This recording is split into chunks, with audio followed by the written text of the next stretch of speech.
অভিযোগ হচ্ছে আজ বিগত কয়েক বছর ধরে উনি মিড ডে মিলের টাকা আত্মসাৎ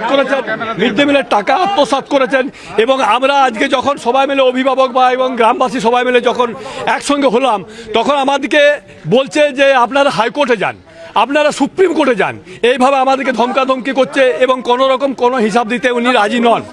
শুধু তাই নয়, ঠিক আছে, উনি বলেছেন উচ্চতর কর্তৃপক্ষকে জানাবো, আমি আপনাদেরকে জানাবো না।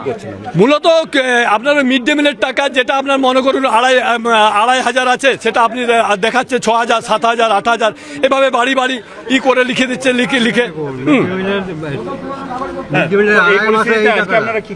আমরা শান্তিপূর্ণভাবে আলোচনার একটা করার চেষ্টা করেছিলাম, কিন্তু উনি সেইভাবে আপনার আলোচনার দিকে আগে আসতে চাইছে না। উনি নিজেকে বাঁচার জন্য পুলিশ প্রশাসনকে খবর দিয়ে টাকা খাইয়ে এই করে পুলিশ প্রশাসনকে খবর দিয়ে আজ পুলিশ প্রশাসনকে এখানে ডেকে নিজে বাঁচার চেষ্টা করছে। ঠিক আছে, ওর উপর কোনো রকম কোনো অত্যাচার হয় না।